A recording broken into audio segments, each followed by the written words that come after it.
जय मां पंचांगुली देवी। आप सबका हार्दिक स्वागत करते हैं। साल 2025 कर्क राशि वालों के लिए कैसा रहने वाला है, उनकी पर्सनल लाइफ से प्रोफेशनल लाइफ का हाल, एक पूरा ज्योतिषीय रोड मैप बताने का प्रयास करेंगे हम। डेट्स इस वीडियो में जरूर आप ध्यान रखें और बिना टाइम वेस्ट किए हम टू दी पॉइंट आ जाते हैं। सबसे पहले आपकी वार्षिक कुंडली लग चुकी है। इस कुंडली में हम दीर्घगामी ग्रहों की ही बात करेंगे, जिनका गोचर साल में एक आध बार ही या दो बार ही होता है और उसका एक पूरा प्रभाव साल में देखने को मिल जाता है। तो सबसे पहले हम बात करेंगे बृहस्पति की।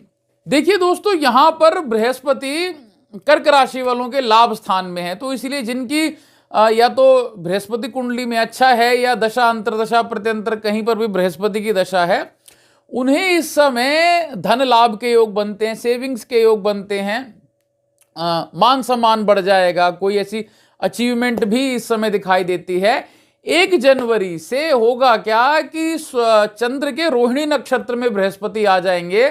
अब यहां पे बृहस्पति का भाग्य का तो फल मिलेगा ही मिलेगा, लगन का फल मिलना शुरू हो जाएगा। सेहत के प्रति आप जागरूक हो जाएंगे, कोई डाइट फॉलो करना शुरू कर देंगे, रोग प्रतिरोधक क्षमता बढ़ेगी, मान सम्मान बढ़ेगा, नए विचारों का आगमन होगा आपकी लाइफ में, लीगल मामलों में लाभ मिलेगा, रोग प्रतिरोधक क्षमता बढ़ेगी, कोई बड़ी धार्मिक यात्रा की प्लानिंग इस समय हो सकती है और कारोबारियों को बेहतर लाभ के योग बनते हैं।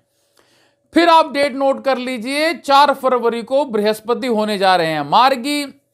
यहां धन संपत्ति के योग बनते हैं, बड़ी इन्वेस्टमेंट के योग बनते हैं। हालांकि 1 जनवरी से ही जो दशा आ रही है उसमें भी इन्वेस्टमेंट के बेहतर योग बनते हैं, लेकिन इसमें और अच्छा है।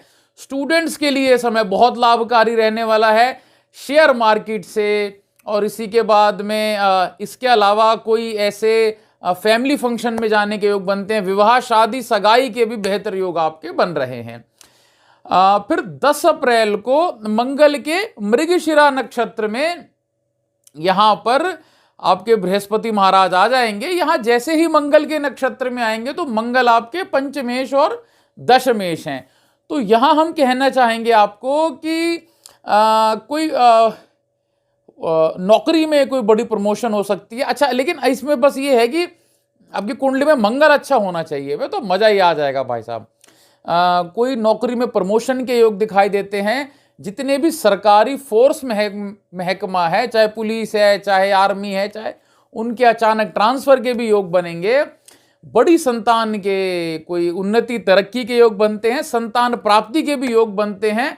व्यापार में जो मंगल या बृहस्पति जनित व्यापार करते हैं, जैसे जो बृहस्पति से जितने भी जो शिक्षा का एम्पायर है, स्कूल है, कॉलेजेस हैं, ये हो गए। मंगल से जितना भी आपका होटल है, रेस्टोरेंट है, रियल एस्टेट है, जमीन के खरीद फरोख्त वाले, पेट्रोल, इन सब के लिए मतलब बेहतर समय दिखाई देता है। स्टूडेंट्स के लिए समय बहुत लाभकारी सिद्ध हो जाए क्योंकि पंचमेश भी है।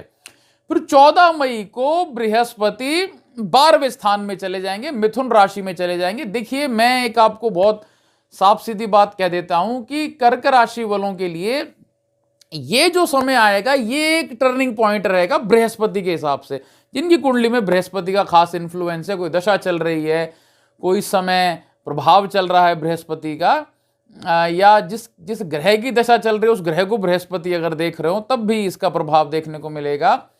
इस समय होगा क्या कि जैसे ही आपके 12वें स्थान में बृहस्पति आ जाएंगे, यहां आपकी कुंडली में छठे और भाग्य स्थान के स्वामी हैं, तो इसीलिए कोई बड़ा स्थान परिवर्तन के योग बनते हैं, बड़ी इन्वेस्टमेंट के भी योग बनते हैं, विदेश यात्रा के योग बनते हैं। जो लोग विदेश में उनका रहना वहां पक्का हो जाएगा, लीगल मामलों में बेहतर लाभ मिलेगा, पैतृक संपत्ति के योग बनते हैं। बृहस्पति की पहली दृष्टि है आपके 4थे स्थान में, इसीलिए प्रॉपर्टी में इन्वेस्टमेंट, मतलब पैसा खर्च होने का योग बनता है। अब शुभ कार्यों में, क्योंकि बृहस्पति है इसीलिए, और हमें लगता है कि आप इन्वेस्टमेंट मतलब थोड़ा दिल से अच्छी तरीके से करना चाहते हैं तो आपको इस समय का वेट कर लेना चाहिए। तो पहली जो दृष्टि है 4थे स्थान में, भूमि, भवन, वाहन, जायदाद के पक्के योग बनते हैं, और स्थान परिवर्तन के भी। दूसरा, 6ठे भाव में लीगल मामलों में लाभ मिलेगा, कुछ सेहत में कमी थी वो दूर हो जाएगी। और फिर अष्टम में जिसमें गुप्त धन कोई पैतृक संपत्ति या कोई गड़े हुए धन की प्राप्ति हो जाएगी। इसके बाद में 13 जून को राहु के आर्द्रा नक्षत्र में जैसे ही बृहस्पति महाराज आ जाएंगे, अब यहां अगर आपकी कुंडली में राहु खराब है तो आपको आर्थिक नुकसान के योग बनते हैं, आपसी वैर विरोध के योग बनेंगे, लीगल मामलों में आप फंस जाएंगे। लेकिन अगर राहु आपके अच्छे हैं, केंद्र त्रिकोण आदि में है, त्रिषणाय में है, तब आपको त्रिषणाय मतलब तीसरे छठे या फिर लाभ स्थान में अगर राहु हैं तो मतलब बेहतर लाभ के योग बनेंगे। शेयर मार्केट से मोटी कमाई होगी, नौकरी में, कारोबार में, एक्सपोर्ट इंपोर्ट के काम में मोटा आपको लाभ हो जाएगा। फिर 14 अगस्त को बृहस्पति जो है वो अपने ही पुनर्वसु नक्षत्र में आ जाएंगे 14 अगस्त को, जहां फिर से आपके नई जॉब के योग बनते हैं, आय के बड़े स्रोत बनेंगे, स्टूडेंट्स को बड़े लाभ होंगे, संतान उत्पत्ति के योग बनेंगे, घर गृहस्थी में लाभ के योग बनते हैं, कोई मांगलिक कार्य घर में हो जाएगा। इसी के साथ ही कारोबारियों को विशेष समय लाभ मिल जाएगा। फिर 18 अक्टूबर, ये एक बहुत इंपॉर्टेंट डेट है, कर्क राशि में बृहस्पति आपके लग्न में आ जाएंगे। राजनीतिज्ञों के लिए बड़ा समय बेहतर है, ये किस्मत आपका साथ देगी। विवाह, संतान, कारोबार, प्रमोशन, राजनीति, आपका मतलब कहते हैं कि पॉजिटिव टाइम आ जाएगा, जिसमें आप जो डिसीजन लेंगे वो आपके फेवर में हो जाएंगे। तो ये समय बहुत बेहतर है, लेकिन ये 11 नवंबर तक ही है, क्योंकि 11 नवंबर शाम को फिर से बृहस्पति वक्री हो जाएंगे और यहां फिर कोई बड़ी यात्रा, बड़े खर्चे, फिजूल यात्रा और विदेश गमन के योग बनेंगे। और फिर 5 दिसंबर को फिर जाकर के 12वें स्थान में बृहस्पति स्थित हो जाएंगे। मोटी बात यह है कि बृहस्पति के अकॉर्डिंग ये जो साल है आपका बेहतर है, अच्छा है, लेकिन परिवर्तन के योग बनते हैं और हमें लगता है कि अगर कोई परिवर्तन तो हो तो आपको एक्सेप्ट कर लेना चाहिए। अब दूसरी बात करते हैं शनि महाराज की। शम शनिश्चराय नमः। तो शनि महाराज की अगर बात करें, मैंने क्यों ये मंत्र बोला, क्योंकि कर्क राशि वालों को खुशखबरी ये है कि ढैया खत्म होने वाली है इस साल। जो परेशानी उन्होंने मतलब झेली है, हर काम में बाधा, हर काम में नुकसान, व्यापारी खासकर परेशान, तो ये जो कर्क राशि की ढैया है ये खत्म होने वाली है। लेकिन उतरती हुई ढैया से सावधान रहें।